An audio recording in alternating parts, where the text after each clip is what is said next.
¿Qué tal, jóvenes? En esta ocasión vamos a empezar con una nueva unidad que es la de circuitos de corriente directa. Y primeramente vamos a ver los conceptos de corriente, resistencia y fuerza electromotriz. Entonces, si nosotros suponemos que tenemos un conductor, como el que tenemos aquí en la figura, en el cual inicialmente no hay un campo eléctrico actuando sobre él. Entonces, un electrón en el conductor se va a poder mover libremente y, por ejemplo, lo va a poder hacer moviéndose del punto 1 al punto 2 en un determinado intervalo de tiempo delta t. ¿Okay? Entonces, nosotros podemos decir que un electrón primeramente va a seguir una trayectoria así como la que se muestra en la línea azul. ¿Okay? Y, y bueno, y y al momento que se le aplica un campo eléctrico al conductor, ¿no? Ese campo sabemos que va a ejercer una fuerza sobre las cargas que estén en el conductor y esto va a repercutir en que haya un pequeño arrastre sobre la carga, ¿no? Y entonces este electrón, en lugar de, de llegar al punto 2, ahora ya con el campo eléctrico va a llegar a un punto P2', ¿ok?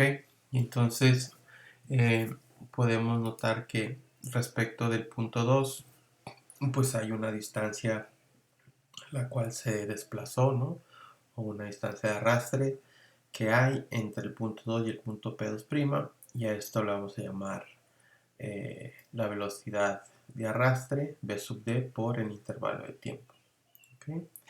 Y entonces, eh, pues esta velocidad de arrastre pues la genera el campo eléctrico aplicado al conductor, ¿no? Entonces aquí el campo eléctrico pues lo podemos pensar como el campo que generaría, por ejemplo, una batería, ¿no? Entonces tiene que ser un campo externo. Y entonces, ese campo va a generar esa velocidad de arrastre. Ahora, en, en, en estas figuras que tenemos aquí, ¿no? Se está mostrando un segmento de un material conductor, los cuales hay cargas con una velocidad de arrastre BD, y vamos a decir que estos materiales son portadores de corriente, ¿no? Entonces, en esta figura superior, aquí estamos poniendo que las cargas en movimiento son cargas positivas, ¿no? Y la fuerza que hay está en la misma dirección que el campo y en la misma dirección que la velocidad. Y en la figura de abajo, ¿no? Aquí estamos poniendo que hay cargas negativas que se están moviendo en contra del campo, pero en ambos casos hay un flujo neto de carga positiva que es de izquierda a derecha, ¿no? Y vamos a definir la corriente, la cual la vamos a representar con una I mayúscula. Eh, Vamos a decir que la corriente va en la dirección en la cual hay un flujo de carga positiva. ¿Okay? Esa es la convención que se usa, ¿no? Entonces, esto quiere decir que las dos corrientes se describen como si consistieran por completo en un flujo de carga positiva, aunque nosotros sabemos que en los casos eh, reales la corriente eh, se debe a los electrones. ¿Okay? Entonces, por eso es que en estas dos figuras estamos diciendo que la corriente va de izquierda a derecha. ¿Okay? Entonces, es una convención que se usa. Entonces, nosotros podemos también escribir a la corriente en términos de un diferencial de carga en un determinado intervalo de tiempo muy pequeño, ¿no? Entonces para esto nos podemos ver aquí de la figura, ¿no? Otra vez tenemos este conductor pequeño, magnificado, se vería como esta figura de aquí abajo, ¿no? Y entonces aquí lo que vamos a considerar son cargas en movimiento positivas. Esto quiere decir que se mueven en la misma dirección que la del campo, perdón. Entonces aquí debería ser el campo eléctrico, no la corriente, me disculpa. Y entonces definimos la corriente a través del área de sección transversal A, ¿no? O sea, la sección transversal A sería esta, ¿no? ¿No? Como la carga neta que fluye a través del área por una unidad de tiempo, ¿no? Y entonces, pues de esta forma, si nosotros tenemos un diferencial de carga que fluye a través de esta área transversal en un tiempo infinitesimal t, o sea, en un dt, entonces la corriente a través de esa área la podemos calcular como la derivada de la corriente respecto del tiempo, ¿ok? Entonces, la corriente podemos escribir como dq en dt, ¿no? Aquí tenemos que tener mucho cuidado porque aunque estemos hablando de que la corriente tiene eh, una dirección u otra, esta cantidad no es un vector, ¿ok? Y entonces hay que tener mucho cuidado con eso, ¿no? Entonces la corriente es un escalar, no es un vector. Entonces, por ejemplo, en una varilla que lleva corriente, ¿no? Pues la corriente siempre va a lo largo de la longitud de la varilla y esto no importa si la varilla es una varilla recta o si la varilla se dobla, ¿no? Entonces la corriente siempre es la misma, ¿no? En el sistema internacional, que es el que usamos eh, comúnmente, ¿no? En este curso, la corriente se mide en amperes, ¿ok? Y se denota con una A mayúscula, ¿ok? Y entonces un ampere está definido como un coulomb por segundo, ¿de acuerdo? Entonces esto viene de acá, ¿no? Entonces carga sobre tiempo, ¿no? Entonces, entonces el ampere es un coulomb sobre segundo. Entonces, como les mencionaba al principio del video, o sea, el objetivo es poder analizar circuitos de corriente continuo, corriente directa, y esto quiere decir que la corriente no varía con el tiempo, sino que es una corriente constante. Entonces, en ese caso, la definición anterior de la corriente la podemos expresar nada más como Q sobre T, ¿no? O sea, si la corriente es constante, entonces no es necesario calcular estas derivadas, sino que simplemente la podemos calcular como carga sobre tiempo, ¿no? Ok. Ahora, eh, para las resistencias, lo que tenemos que saber es que, pues que todo conductor, ¿no? Le podemos asociar o le podemos, eh, puede circular sobre una corriente, ¿ok? Y entonces, eh, otra propiedad que está asociada a los conductores, pues es la resistencia, ¿no? Y esta propiedad, la podemos nosotros imaginarla como el agua que fluye por una manguera, ¿no? Entonces, mientras más delgada, perdón, sea la manguera, entonces más dificultad va a tener el agua para fluir sobre ella, ¿no? A diferencia que si la manguera es más ancha, pues va a tener menos dificultad y va a poder moverse con más libertad, por decirlo de alguna manera, ¿no? Entonces, esto mismo sucede si la manguera es larga, ¿no? O es corta, ¿no? Si la manguera es larga hay más resistencia y si es corta hay menos resistencia. Entonces, para los conductores que llevan corriente, nosotros podemos decir que la resistencia es la oposición que tiene el conductor para dejar que las cargas se muevan, ¿okay?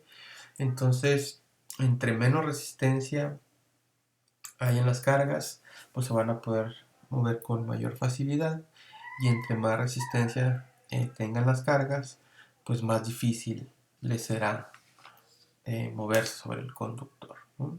Y entonces estas propiedades de la resistencia y la corriente están relacionadas mediante una propiedad que se llama la ley de Ohm, ¿okay? Y entonces la ley de Ohm establece que la resistencia es igual al voltaje entre la corriente. ¿Okay? En el sistema internacional, las resistencias las medimos en ohms y, y las, y su, las escribimos, perdón, mediante esta letra griega que es omega mayúscula y equivale a un volt por ampere. ¿Okay? Entonces la ley de Ohm en realidad pues no es una ley porque no se cumple para todos los materiales, sino que pues se le quedó el nombre, ¿no?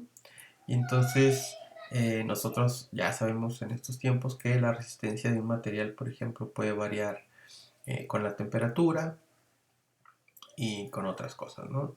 Eh, por lo tanto, pues para la ecuación anterior, eh, o sea, esta ecuación que está aquí arriba, solo es válida para cuando R es constante, ¿ok?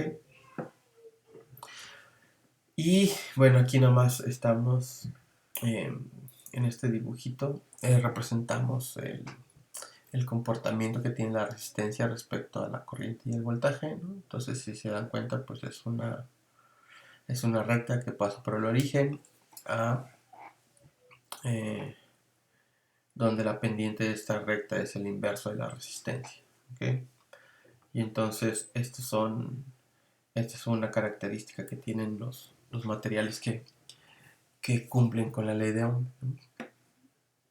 Y bueno, para terminar con esta parte, vamos a ver qué es la fuerza electromotriz, ¿no? Y en la mayoría de los circuitos eléctricos se requiere de una fuente de energía externa para poder hacer que las cargas se muevan, ¿no? Entonces, por lo tanto, el circuito debe de incluir un dispositivo que mantenga una diferencia de potencial entre dos puntos cualesquiera, ¿no? Eh, y bueno, al igual que con la analogía del agua, ¿no? Eso requeriría, o sea, podríamos imaginarlo como una fuente de agua de, de iones con un dispositivo análogo sería la bomba, ¿no? Que para mantener una diferencia de presión entre dos puntos, ¿no? Entonces imagínense a lo mejor una fuente en la cual siempre está saliendo agua, entonces para que, para que ese sistema saque el agua de manera continua, pues ocupamos ponerle, por ejemplo, una bomba, ¿no? Entonces, para los circuitos eléctricos, nosotros ocupamos un dispositivo que nos dé una diferencia de potencial eh, entre dos puntos y que ese potencial siempre sea el mismo, ¿no? Entonces, pues cualquier aparato que lleva a cabo esta tarea en un circuito recibe el nombre de fuente de fuerza electromotriz, ¿ok? O o como su abreviación se usa es la FEM. ¿Okay? Y esta FEM la simbolizamos con la letra eh, como cursiva E. ¿Okay? Y entonces en realidad esta no es una fuerza, ¿no? Sino que también así es algo que ya se quedó. Pero bueno, así se le llama, ¿no? Y entonces unos ejemplos de estas FEM son las baterías que mencionamos también hace rato. Un generador eléctrico puede ser también una fuente FEM, celdas solares, entre otras muchas, ¿no? Y entonces una fuente ideal de FEM, eh, nosotros vamos a decir que estas fuentes ideales mantienen una diferencia de potencial constante entre las terminales, independientemente de la corriente que pase a través de ella. ¿Okay?